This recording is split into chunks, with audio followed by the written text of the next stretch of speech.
There's a mask mandate in British Columbia and nobody's following it. I've heard some anecdotal stories from nurses about comrades and other nurses at the nurses station at the hospital, whatever, who are just not doing it. Patients who are not doing it. A whole bunch of people who are just not doing it. So I'll read you that. Liberal leadership is heating up and cooling down. We've got a couple of candidates who are leaving. Another candidate added yesterday. Karina Gould's officially tossed her hat into the ring. And what's her name? Jabba the Hutt. I mean, Sheila Copps is offering her endorsement, and it's like, oh, it's bad. Anyway, we'll watch that. Class action lawsuit against Walmart and loblaws for meat weight fixing. So they're giving us not as much meat as they say they are. And so there's a class action lawsuit going forward in British Columbia for that. Debate rules change for the next federal election to, of course, exclude Maxime Bernier. Yep. And I'm shocked. Here's my shocked face. I'm shocked. I'm not shocked at all by that. Of course they were going to do that. Tariff wars are kicking off. Pierre Poilievre commits to counter tariffs or retaliation tariffs. And so that's, I mean, new boss, same as the old boss, right? Exactly the same thing. You know, this is what we're going to do. He says, of course, we'd like to work together. So it seems like Trump is going to have to push to get his way. And, well, we might see it. Who knows? Apparently, there's going to be fireworks on the 20th. But, I mean, I was expecting fireworks on the 6th, and I saw nothing. Absolutely nothing. So probably the 20th is going to come and go. And then when the 20th comes and goes and Trump does what he said he was going to do, Canada is going to be scrambling, I think, because we're not doing anything to prepare at this point in time. More fool us. Mark Carney is going to be a disaster. We're going to talk about Mark Carney in the early term, and we're going to start off with the Prorogue update. So the Prorogation is going to court. There's a couple of people. Why haven't the Conservative Party jumped in on this and said, yeah, we're also legally challenging this Prorogation? As far as I understand it, this is people this is JCCF Canada doing this. So anyway, here's the update. Second update. Government refuses to agree to an expedited hearing. So basically the next step is going to be the taking it to the courts and asking them for an expedited hearing because it's important. So again, nobody's doing anything at all, period. Here's this Andrew Scheer looking guy for the JCCF. It's not Andrew Scheer, but it looks like him kind of. Here we go. When last we spoke, I think I reported to you all that we had a case conference with the federal court following which the Crown's lawyers had signaled that they would be advising us as of yesterday as to whether or not they would agree to an urgent hearing. I can now report to everybody that in fact we did hear from the Crown's attorneys yesterday, and unfortunately the government did not consent to an urgent expedited hearing in this case. When last we spoke... I'm shocked, I tell you. So next steps, I think he outlines, is that now we take it to the AG, we take it to the people who are supposed to be hearing this. I don't know that it's Verini, but they'll take it to the next step in the process and they'll make their case. But again, I'm not holding my breath. All of our institutions are corrupted beyond recognition. They're not going to stand for doing things that Justin Trudeau doesn't want them to do. And that's a scary place to be, honestly. Dan Albus says, I still recall the Trudeau Liberal campaign promise, we will not use prorogation to avoid difficult political circumstances. How did that go? Well, we're in the middle of them. Yet another lie, right, by this government. So Darshan Maharaja says, objectively speaking, Canadian mainstream media obliquousness is embarrassing. Globe and Mail says, maybe Canadians were the problem, not Trudeau. Honestly, I had to look this up to make sure this wasn't some kind of meme or something like that. And I wanted to find out when it was published. And so it was published 4 days ago in the Globe and Mail, and it was published January 11th. And it says, maybe Canadians were the problem, not Trudeau. So thanks, Ian. Get lost, buddy. I don't think that you're right there. I think that you are incorrect. Here's the Babylon B News. I thought this was funny enough to share. Obviously, this is fake, but I thought it was hilarious. And so we're going to listen to it. Here we go. Welcome to the evening news this evening. Just moments ago, President-elect Donald Trump announced plans to annex Canada and rename it Gay North Dakota. The surprise announcement comes as Justin Trudeau announces his resignation from the Canadian Prime Ministership, presumably to make way for an American governorship. The pair had previously met back in November at the president's resort home at Mar-a-Lago. The pair had been expected to discuss Trump's tariff plans, but somehow ended with Trump agreeing to absorb Canada as the 51st state of the Union. His one demand, though, is that Canada be renamed to something very homosexual. Trump said in a press conference, "It'll be a wonderful addition to our country, gay North Dakota. It's large, very large, a lot of trees and meese. Everyone says the plural of moose is moose, but they're wrong, it's meese. But we can't keep calling it Canada or people will think it's a real country. So we're gonna call it gay North Dakota. It's just like North Dakota, only much larger and gayer. Very, very gay. Not that I have a problem with the gays, I love the gays, but frankly, Canada is tremendously gay." Alternative. Okay, so sorry. No disrespect. I'm just saying, I thought it was funny. Michael Barrett says, carbon tax, Carney. We'll talk about Trump and the tariffs very soon, right here. I just want to make sure we underline and understand that the situation that we're in right now, the economic weakness that we are experiencing, that Trump is threatening to exploit through saying, basically, if you don't do what I say, I'm going to screw your economy. And I don't think he's kidding, is the fault of the bad policies of this government. And they were going to use our economic weakness to force us into a central bank digital currency. And instead of being used by the globalists and being forced into our own slavery for the globalists, we're being used by Donald Trump to be, I don't know, a bee in his bonnet, or no, not a bee in his bonnet, a feather in his cap. That's the one I was looking for. This kind of extra thing, like, oh, nobody expected me to get Canada too, right? Like, I think that there is no option where we just get to say, listen, we're going to go back to what we used to do in 2015. Cool. I think Trump's going to say, I don't think so, guys. Like, you can either do this. Actually, you don't have a choice. This is what's going to happen. That's it. I think that's where we're at. Michael Barrett says, carbon tax, Carney. Right now, though, we are taken with our government because there are still 5 days to go before Trump takes over the United States as the president. And so right now we have a prorogued government, a government that does not want to change that situation at all, doesn't want to expedite the hearing or anything like that. We have a situation where the government is, or the Liberals are trying to replace their leader, who is a lame duck and can't get anything done, with somebody who will be able to pass Bill C-63. And so that's the censorship bill. And that's what they're focusing on, when really they should be focusing on the economic disaster that they've created, and it's going to we're going to smack into in 5 days. And so it's interesting because now we're going to replace Justin Trudeau with somebody who has been advising Justin Trudeau for years, except he's pretending to be an outsider. And everybody's talking about how Mark Carney is absolutely not an outsider. He's an insider. He's the most insider you could possibly get. Michael Barrett says, carbon tax, Carney was handpicked to be Trudeau's economic advisor and then to be his finance minister. His campaign is being led by Trudeau allies Jerry Butts and Katie Telford. Carbon tax, Carney is the complete opposite of an outsider. He's just like Trudeau, a thread. In an interview, the 55-year-old financier said he would also remain an informal advisor to political leaders, including Prime Minister Trudeau. That's Globe and Mail, August 26, 2020. Carney has become an informal advisor on policy matters with the Canadian Prime Minister. Trudeau is leaning on the former Goldman Sachs banker as a sounding board. That's August 10th, 2020. During the lockdown, the Prime Minister came to rely on Mark Carney, former governor of the Bank of England and Bank of Canada, for informal policy advice, and now plans to revive the economy, sources say. August 11th, 2020.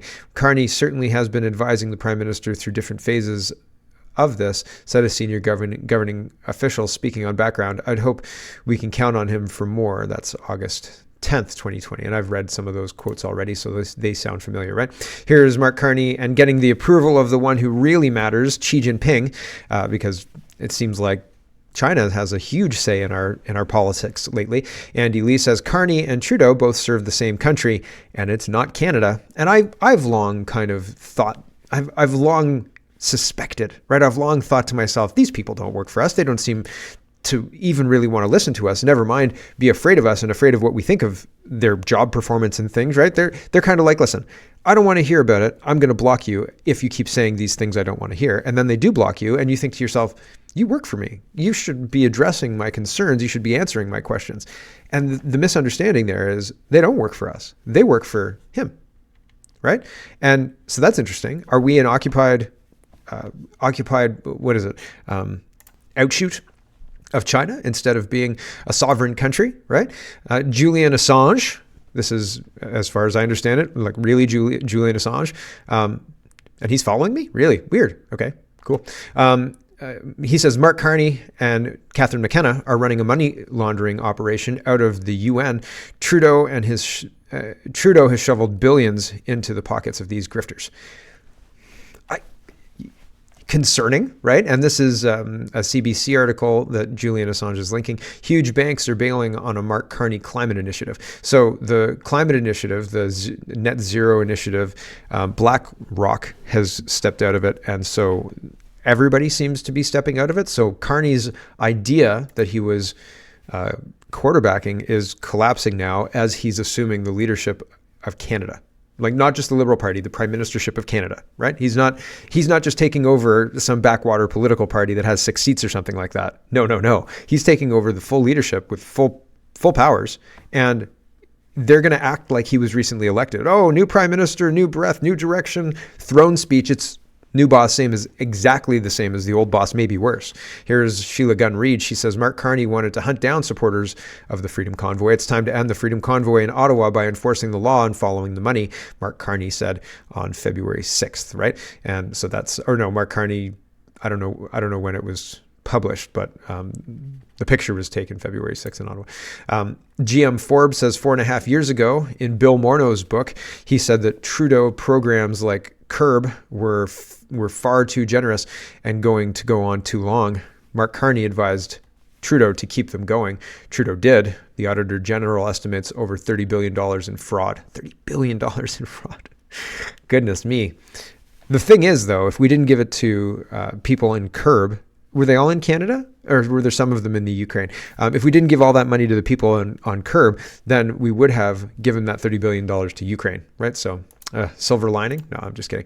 There is no silver lining. Here is Canada Proud, and they say, this guy wants you to think he's an outsider. Mark Carney is the son of a Liberal politician, the former governor of the Bank of England, Bank of Canada and the Bank of England, an advisor to Justin Trudeau, a member of the Bilderberg Group, a member of the World Economic Forum. This is the opposite of an outsider. Nobody should be okay with this whatsoever at all, period. House of Commons staffer is responding to himself. He says, Mark Carney just wrote his own attack ad. The millionaire governor of 2 central banks, an Oxford and Harvard educated in-law of heredity peer Lord Rotherwick, is using Trudeau's closest advisors to help him win the Liberal leadership on the self-proclaimed outsider. I'm an outsider, right? Let's start with from the top.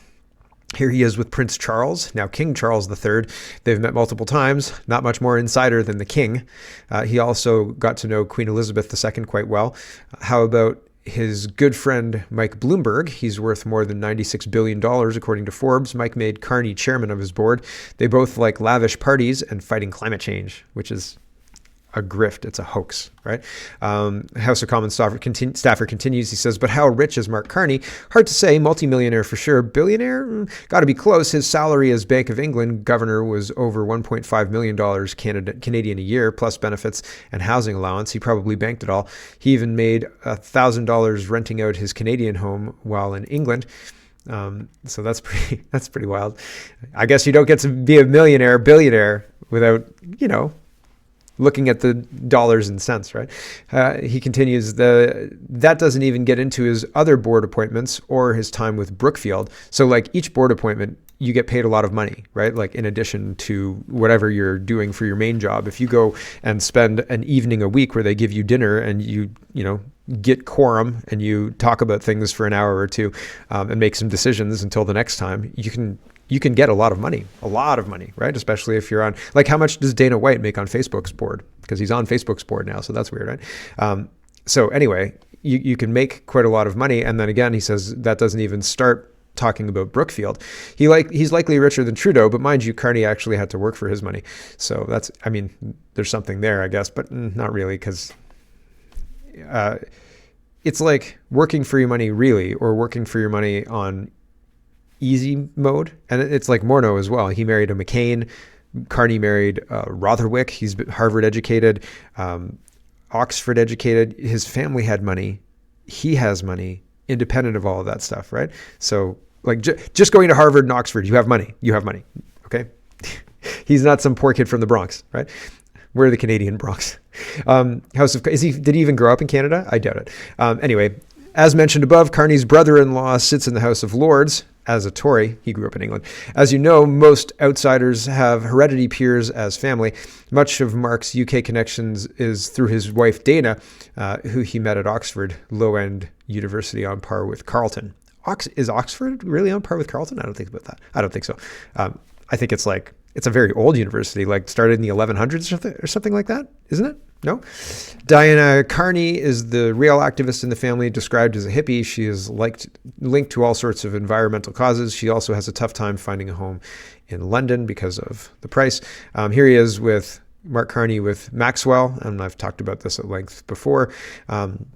Carney settled nicely into insider corporate welfare gig pretty easily, multi-million dollar job as Brookfield, at Brookfield. And so insider as insider gets. There's some more, but we'll just leave it there. Oh, there was one more thing House of Commons staffer was saying. He said, almost forgot, carbon tax Mark Carney is the godfather of Chrystia Freeland's son. Freeland and Carney, just a couple of good old outsiders, right? Like, oh yeah, it'll be totally different than the WEF plan that Justin Trudeau's been running, except that these are the people who have been handling Justin Trudeau to make him run that plan. Andrew Shear says, why does everyone call carbon tax Mark Carney carbon tax Mark Carney? He loves the carbon tax. Here's what he wrote in his terrible book. Quote, one of the most important initiatives is carbon pricing. The Canadian federal carbon pricing framework is a model for others. He's just like Justin. Yeah, so that's true. I think that's pretty accurate. Cosman says, while being courted to become the next Liberal leader, Mark Carney put out an op-ed in March giving a glimpse of his housing policy. Here's what Carney thinks will fix the Canadian housing crisis. Climate change-focused building codes, no density limits, and abolishing minimum parking requirements for high-rises, demolishing single detached homes, government-funded factory-built housing projects. So, yeah, so the pre-built houses where they flat pack them and send them, they're built in China. They're built in South Korea, and then they're shipped over here, right? It's Canadian jobs. I don't think so. Maybe assembled in Canada, right? After they're built somewhere else. Michael Barrett says, we exposed carbon tax Carney's backroom deal with Justin Trudeau to get his hands on $10 billion in Canadian pensions. Time's up for these corrupt Liberals. It's time for an election. The NDP are going to support Mark Carney when he takes over the Liberal leadership. I'm going to read up a whole breakdown. I don't know that the Conservatives are going to be able to force an election before the Liberals are able to get their pieces moved and in place. Here's Mark Carney saying, I'm a European. I'm a European. I'm as European as they come. And speaking as a European, he actually says that. Here we go. Mark, you look like you were about to... yeah, it was a tell. As a European, as a European, I am a European, actually. Oh, you are? Yeah, Oh. Irish citizen. Yeah, so there you welcome, go. Welcome. Speaking as a European, I like to say the following. Mark, you look like you were... Irish citizen, he said. Irish citizen. Ireland has the same problem as Canada. So, I mean, he didn't even really have to do anything. He just told an assistant somewhere, get me Irish citizenship, and it was done. Again, I don't know where he grew up. I don't know if I assumed he grew up in England, but because he went to Oxford, but I guess I could be wrong. Maybe he grew up in Canada. Who knows at this point in time. Here's the write-up that I think is what's going to happen. I hope this is wrong. Fingers super crossed. Carney and the people, this is written by Ian Gray, so thanks, Ian. Carney and the people backing his run are Butts, Telford, and others in the PMO. The moneyed Laurentian cabal are too experienced and skilled to be planning that he run directly into the wall of a non-confidence vote, followed by the meat grinder of an election. Think along these lines. Mr. Carney wins. He quickly forms, likely already sketched out, and appoints a government and a cabinet. If not already decided, 2 or 3 cabinet positions are offered and given to NDP MPs, including Jagmeet Singh. Other sweeteners, such as extending the election date by a week to accommodate NDP and Liberal MPs, pension vesting, are agreed. The new coalition government presents and passes a throne speech and budget different and attractive enough for all too willing media to support and bring back progressive voters. And then attention and energy turns to organizing a by-election win for Carney and bringing certain bills back to the table, C63. An early summer recess, and Carney does Canada to become known, along with some policy money attractor announcements, and the party organizes for late fall election. Or they might even look to override the 4-year election law and run the game to as late as the 20th of September 2026, the constitutional deadline for the next election. They might even work quickly to unite the progressive left before the next election.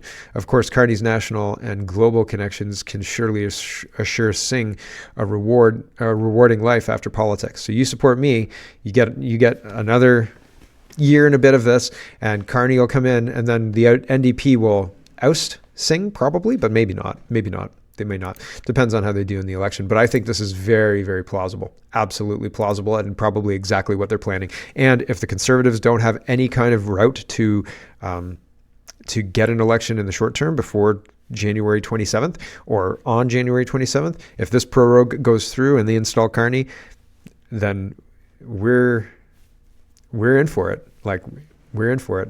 We've fallen over the side of the boat. We're in the drink, and we don't have a flotation device. Things are bad, and they're getting worse. We're watching the cruise ship sail away, and nobody's blowing any whistles or anything like that. And you're thinking to yourself, shit, I hope there's no sharks, right? Like, we're screwed, man. I hope I'm wrong. I really hope I'm wrong, but I think we're kind of effed here. David Jacobs is talking about what's more alarming than Karina Gould thinking that she has a hope in winning the Liberal leadership contest is that someone is willing to burn $350,000 supporting her bid. Weird, right? And Sheila Copps is supporting Karina Gould. It's over, Stephen Taylor says. Sheila Copps has endorsed Karina Gould to be the next Liberal leader. Yeah, right. I don't care what Sheila Copps has to say. And the Schnizzle Fritz says, really? And this is when Karina Gould was hanging out with that Nazi that one time. But again, the whole history of the Second World War is not what you think it is. And the Nazis were extremely popular, and they were elected by overwhelming results in a whole bunch of the places that they took over. I digress. There's like way more to the story. Way more to the story. But it's interesting how easy it is to convince people there's one layer to this story. It's two-dimensional. Don't look into it because you wouldn't like what you find out. Just trust us. So weird. Anyway, 6Buzz TV is reporting Industry Minister Champagne and former BC Premier Clark have both announced that they are dropping out of the race for the federal Liberal leadership. And I called it yesterday. Christy Clark lied, and she's not viable, and she knows she's not viable. So she's out, gone, see you later, for a different leader. We'll see. I said yesterday as well that Doug Ford was talking about, he wants to run an election sooner than later because he's worried that if the Conservatives get in, that he will be voted out in an election, because that's kind of what happens. So he's pushing for an election now. True North says Ontarians deserve a say in how the province responds to President-elect Donald Trump's threatened 25% tariffs, says Ontario Premier Doug Ford. Do we? What kind of say? Do we have a say in our education? Do we have a say in anything? Do we have a say in the immigration, the open border that's coming here? But we should have a say in Donald Trump putting tariffs on us for ignoring his request of stopping the drugs and the illegals coming across the border? What? What kind of mad lunatics are running things? Because I want to say in that I don't want Justin Trudeau negotiating any kind of federal anything, but I don't want Justin Trudeau doing anything for anybody at all, period, because everything he's done has been a disaster for our country. And so I want to say in that I want the federal government removed. And Doug Ford has the power now to be doing something about all of this. So it's weird language saying you need a say. Right? It's just weird. So anyway, look for an expedited Ontario election, and there isn't going to be an option. Doug Ford is going to win. Maybe the NDP is going to win some seats back, but I think Doug Ford is going to win a majority because there isn't a Conservative Party running, and he's in the seat of who should be the Conservative Party. So generally, low information voters will put him back in office because there isn't anybody else. There isn't anybody else who's going to do a better job on the list of people who are running, right? And if there was, that person wouldn't get any kind of traction. The person who's better and who would deliver a better result than everybody, they wouldn't get any kind of traction, because I haven't seen, they're not doing anything now. There's no rallies. There's nobody saying we're going to do this, and this.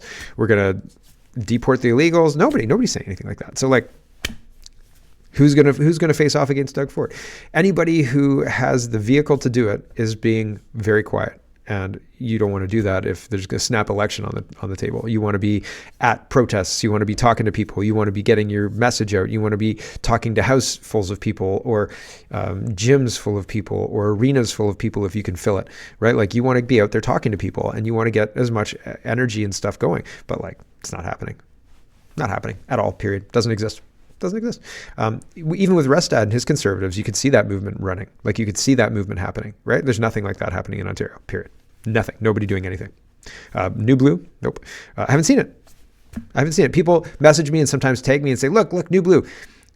Nobody's talking about it. Nobody's talking about it. The press people, they're not talking about it. Nobody's talking about it. Even the bloggers, they're not talking about it. Nobody's talking about it. Nobody. So like, you can tell me that they're trying, but they're not getting traction. So like, they may be trying, but what they're doing is ineffective. So nobody else is doing anything, right? So maybe New Blue is trying, but not effective.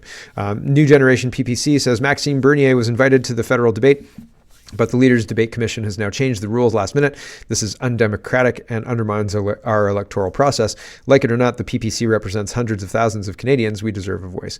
So they changed the rule, something like 4.5% or something to that effect. Like, there's a whole, hold on, I'll read it. So they changed the number of ridings the candidate must have, 90% of federal ridings. The Bloc Québécois doesn't have close to that. And it says national support of at least 4% of voting intentions. And previously it was 4% of voters obtained in the election. And the PPC got that. They got 4.5 or something like that. So they should have been included in the debate, but they're not. And the reason they're not is because the globalists are in charge of our elections.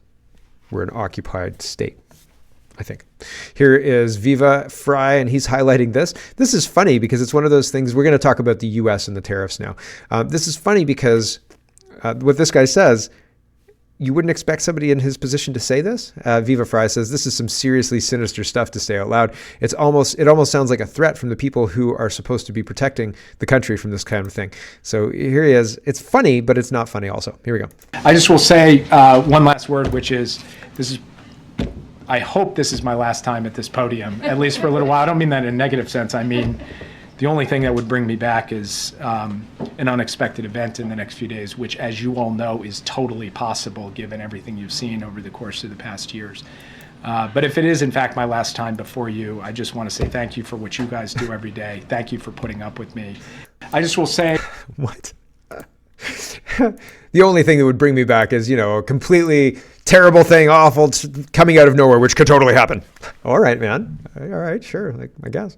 What do you know? Here is True North reporting a Conservative government would respond to Donald Trump's threatened tariffs in kind, but Pierre Poilievre would rather both countries cooperate instead. Yeah, I guess so, but responding to tariffs with tariffs is not a great idea, I think. A Conservative government would respond to Donald Trump's tariffs in kind. In an interview with British Columbia's Czech News, Poilievre outlined what he means by putting Canada first, and for the first time vowed to impose tariffs of his own to counter Trump's proposed economic pressures against Canada. Trump threatened in November to impose a 25% tariff against Canada on the first day of his administration if it did not secure its border against drug smugglers and illegal immigration into the United States. Poilievre pledged to retaliate with tariffs against American goods that are necessary to discourage America from attacking Canadian industries. Quote, I'd rather we work together though, right? Because if we do, we can have a bigger, stronger economy, and I will use the strengths from that enhanced trade relationship to build our military, secure our borders, and help America, just like Canada, become safer, richer, and more secure. And the thing is, Poilievre and who else? Somebody else was saying, Harper, it was Stephen Harper.